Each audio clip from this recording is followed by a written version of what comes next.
Et ça me permet d'aborder le 4e nouveau paradigme, c'est de se faire accompagner. Aujourd'hui, je vais être très critique, mais il n'y a pas beaucoup d'accompagnants thérapeutes qui se font accompagner régulièrement. Et alors en soi, c'est pas un problème, mais je vais vous expliquer pourquoi, comment je vois les choses. C'est pas un problème sur du court terme, mais sur du long terme, ça peut l'être, pour moi.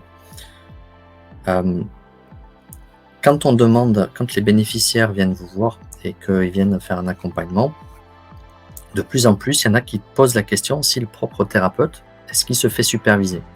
Est-ce qu'il se fait accompagner, suivre régulièrement pour faire un propre travail et une aide à la libération de certaines choses? Voilà, mémoire, voilà. Vous connaissez le processus, vous êtes des thérapeutes. Et mais il n'y en a pas beaucoup. Et des fois qui sont gênés de répondre à ces questions. Moi, ceux qui m'accompagnent, ils le savent, hein. Je sélectionne des thérapeutes qui font ce travail-là. Sinon, je ne travaille même pas avec eux. Il n'y a même pas de discussion possible. Voilà. Donc, et ça, je ne suis pas le seul.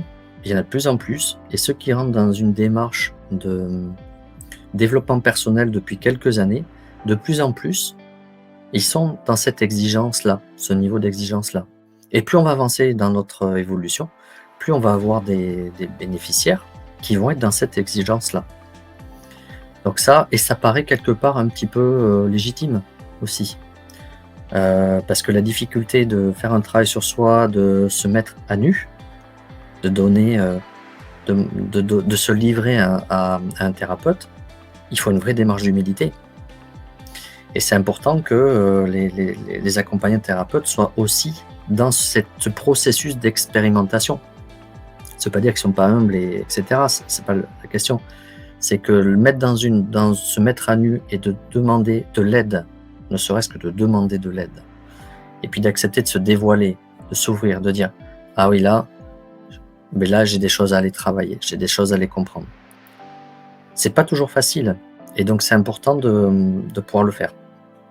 Donc ça, c'est un 4e nouveau paradigme, c'est de rentrer dans une logique d'accompagnement régulier, de supervision aussi. Alors ça, c'est encore autre chose, c'est encore plus tabou en France. Aux États-Unis, au Canada, c'est pas pareil, parce qu'ils ont intégré ce processus de supervision. C'est quelque chose qui est presque dans les mœurs, en fait. En France, c'est pas le cas, et c'est dommage. Parce que la supervision n'est pas du jugement. On n'est pas là pour dire tu fais bien ou tu fais pas bien. C'est pas du tout ça, la supervision. Et là, pour faire un point ensemble, comment on peut faire évoluer les choses, évoluer des pratiques, en toute logique constructive. Voilà. Donc ça, c'est un point important. Là où je voulais vous en venir, dans le fait que, en soi, c'est pas grave, parce qu'il y en a qui me l'ont dit. Ils m'ont dit « Ah, mais je suis allé voir un thérapeute, c'était pas bien, ça s'est pas bien passé, etc. J'aurais jamais dû, qu'est-ce qui va m'arriver ?» Il y en a qui ont peur de ça. Et moi, je leur explique que même si un thérapeute, il est peut-être pas super bon techniquement, peut-être pas dans la déontologie, il est peut-être pas dans, je sais pas moi, pas dans les bonnes énergies, etc. Bon, et qui se fait pas accompagner. En soi, c'est pas grave, parce que il peut y avoir bien sûr des difficultés, hein. Il y en a qui vont faire du chamanisme avec des pseudo-chamans, voilà, qui reviennent chargés avec des entités où c'est compliqué. Voilà, bon, exemple. L'idée, c'est pas grave en soi, parce que tout est expérience. Et donc, le principe, c'est de faire comprendre quand on va avoir un être, quoi qu'il est, quoi qu'il fasse, quoi son vécu, s'il est très fort ou pas fort, on s'en fiche.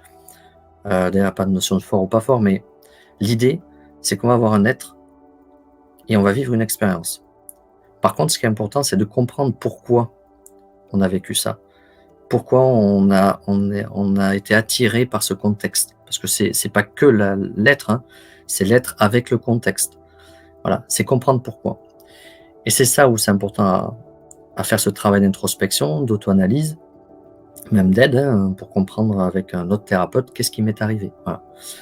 Et en faisant ce travail-là, ça nous permet de nous orienter vers d'autres d'autres experts qui correspondent plus en phase avec le niveau de conscience qu'on a sur le moment.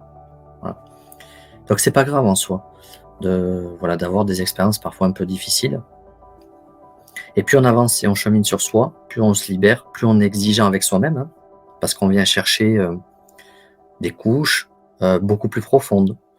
Donc, où il faut parfois des praticiens ou des experts qui vont un peu plus loin, qui ont un degré d'énergie, de vibration beaucoup plus élevé, ou qui ont des capacités à rentrer en interaction beaucoup plus fines, beaucoup plus précises. Et donc, ça présuppose aussi parfois qu'ils puissent avoir fait un travail sur eux-mêmes depuis un petit moment. Voilà. Je mets des guillemets, hein, c'est pour faire des raccourcis. Et voilà, c'est cette logique-là qui est importante.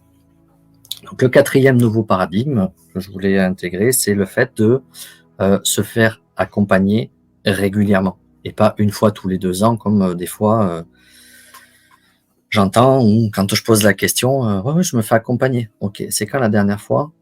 Il y a pas longtemps. Ok, ça fait il y a 2 ans. Bon, pour moi, c'est pas un suivi régulier. Voilà. Mais quelqu'un qui rentre dans une logique tous les 2 mois ou tous les trimestres ou tous les mois, on commence à être bien là. On commence à avoir une régularité qui est intéressante. Il y a un travail de fond qui est fait. Voilà. Donc ça, c'est 4e neuroparadigme que je voulais évoquer avec vous.